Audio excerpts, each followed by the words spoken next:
Pagkalat ng datos. Ang sumusunod na hakbang ay ang pagkalat ng datos na may kaugnayan sa paksa na pananaliksik. Mayroong iba't ibang pamamaraan ng pagkalat ng datos. Tulad ng pagbabasa ng mga aklat,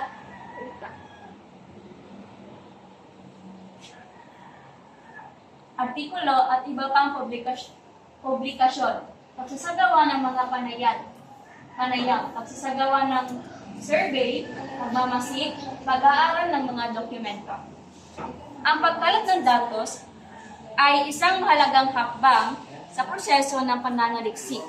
Ito ang pagkakataon kung saan tinitipon mo ang mga kinakailangang impormasyon upang masagot ang iyong tanong sa pananaliksik o hypothesis. Next. Pagsusuri ng datos. Ang suri ay na ang datos mahalagang suriin ito upang matukoy ang mga pattern, ugnayan, at mga makabuluhang impormasyon. Ang mga pamamaraan ng pagsusuri ay depende sa datos na nakalap. Ang una ay quantitative data.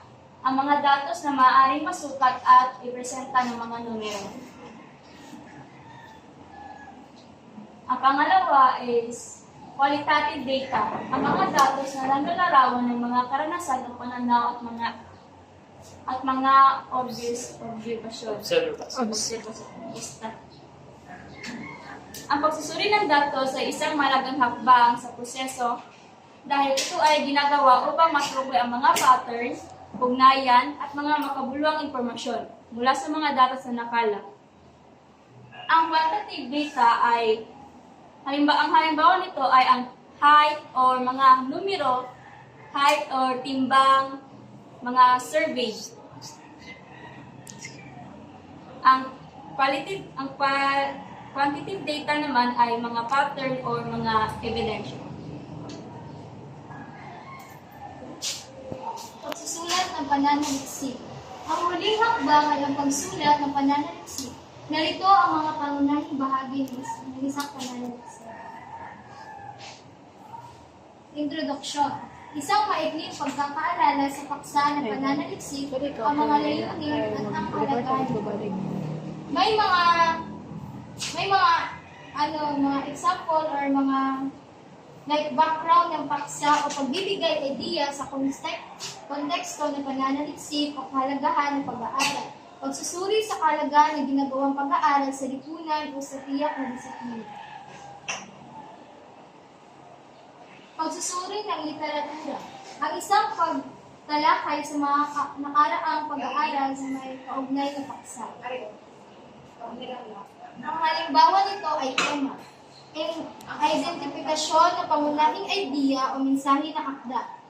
Pangalawa, ang karakter. Pagsusuri sa mga tauhan ng kanilang pag-unlad at papel sa kwento.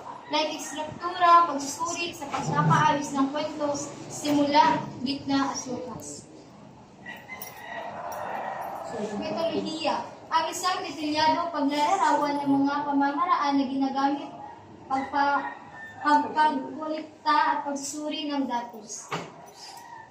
Ito ay ang metodolohiya ay isang sistematikong proseso ng pag-aaral na naglalarawan kung paano isasagawa ang pananaliksik like disenyo o pag-aaral. Uri ng pag-aaral, kualitatibo, kwantitatibo, experimental, o pamamaraan ng pangangalap ng datos, paraan ng pagkuha ng impormasyon, survey, interview, obserbasyon. Mga resulta. Isang paglalahad ng mga natuklasan impormasyon mas sa pagsusuri ng datos. Ang mga resulta ng isang paglalahad ng mga natuklasan impormasyon sa pagsusuri ng datos ay karaniwan lamang ng Ay, bay. Ikaw good. Pudi. Ikaw good.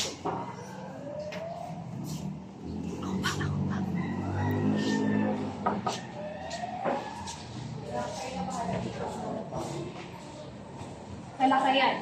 Isang pagtalakay sa mga resulta ng pananaliksik, ang implikasyon nito at ang implikasyon ng pag-aaral.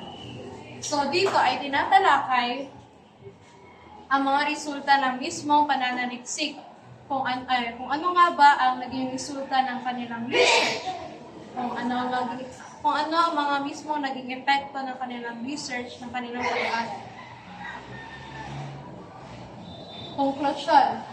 Ang buod ng pangunahing na tuklasan at ang mga rekomendasyon para sa karagdagang pag-aaral. Konklusyon o tinatawag natin conclusion sa Ingles. Dito ay pinagsasama-sama na natin ang ating mga karagdagang impormasyon, karagdagang impormasyon. Bibliografiya. Isang listahan ng lahat ng mga sanggunian na ginagamit sa pananaliksik. So,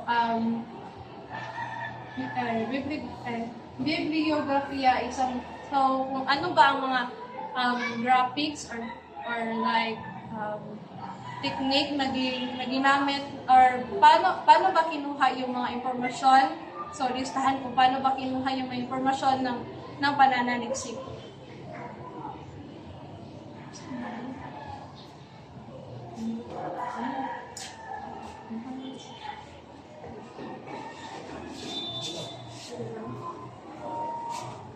Pag-review at pag-edit. Mahalaga gawin dito dahil upang matiyak ang kalidad ng salita at makuha ang tamang impormasyon. Pagbabahagi ng pananaliksik. Kapag natapos na ang pananaliksik, mahalagang ibahagi ito sa iba pang mga mananaliksik profesional at sa publiko. Mahalaga ito ibahagi sa mga profesional para matama nila ang iyong mga mali o mas mapaganda pa. At maganda din ito ibahagi sa publiko upang kanilang makritiko ito at iyong maiayos. Salamat sa pakikinig. One more. Ang pagbuo ng isang makabuluhang pananaliksik ay isang mahabang proseso. Ito ay kailangan ng dedikasyon, pagsisikap, at pasensya. Maaari kang mag-ambag sa pagpapalawak ng kaalaman at pag-unawa sa iba't ibang larangan. Yun naman ang lahat po at salamat sa pakikinig.